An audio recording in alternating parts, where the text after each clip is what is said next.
Hi friends, எல்லோரும் எப்படி இருக்கீங்க? இன்றைக்கி நம்ம ரொம்ப ஈஸியான ஒரு கிழங்கு தோசை ரெசிபி அதான் பார்க்க போகிறோம். இந்த கிழங்கை மரவள்ளி கிழங்கு, ஆரவள்ளி கிழங்கு அப்படின்லாம் பேர் சொல்லுவாங்க. எங்கள் வீட்டு பக்கம் குச்சி கிழங்கு அப்படின்னு சொல்லுவோம்.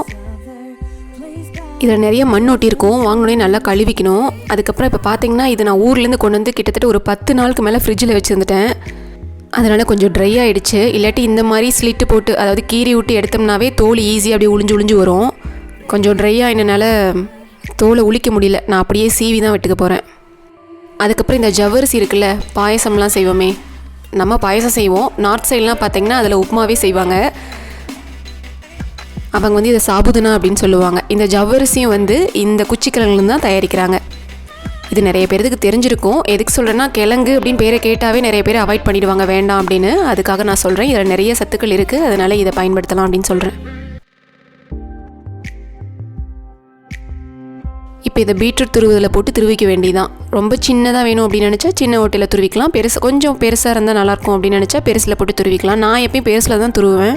ஏன்னா தோசையில் சாப்பிடும்போது கொஞ்சம் பெருசாக இருந்தால் அது ஒரு பன்னீர் தோசை மாதிரி ஒரு ஃப்ளேவர் கொடுக்கும். அதை கடிச்சு சாப்பிடும்போது நல்லாயிருக்கும். குச்சிக்கிழங்குலேயே பார்த்திங்கன்னா வெரைட்டிஸ் இருக்குது. வேக வச்சு சாப்பிட்றதுக்கு வெள்ளைக்கிழங்கு அப்படின்னு சொல்லுவாங்க. அது அறுவடைக்கும் சீக்கிரம் வந்துடும், வேக வச்சு சாப்பிட்றதுக்கும் ஈஸியாக இருக்கும், சீக்கிரம் வெந்துடும். அதே மாதிரி சிப்ஸ் போடுறதுக்கு சில கிழங்கு வெரைட்டி நல்லாயிருக்கும் அப்படின்னு சொல்லுவாங்க.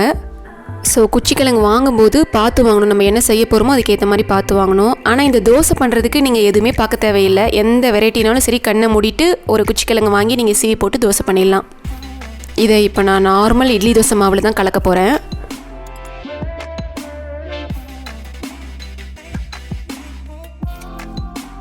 இந்த மாதிரி ரொம்ப திக்காக இருந்துச்சுன்னா கொஞ்சம் தண்ணி சேர்த்து இந்த மாதிரி கன்சிஸ்டன்சி இருக்க மாதிரி கலக்கிங்க.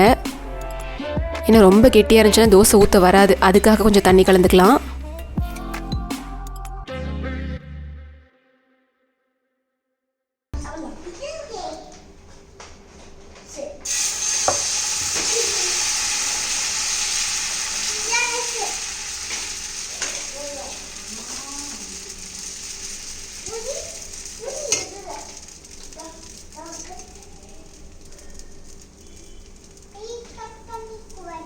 நான் இது குழந்தைங்களுக்கு கொடுக்கறனால கொஞ்சம் நிறையவே நெய் சேர்த்துக்கிறேன்.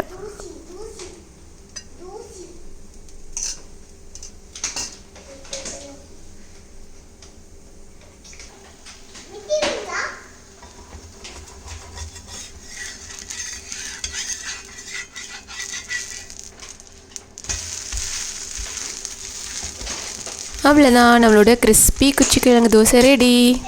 இன்றைக்கி நாங்கள் இதை கொத்தமல்லி சட்னி வச்சு சாப்பிட போகிறோம்.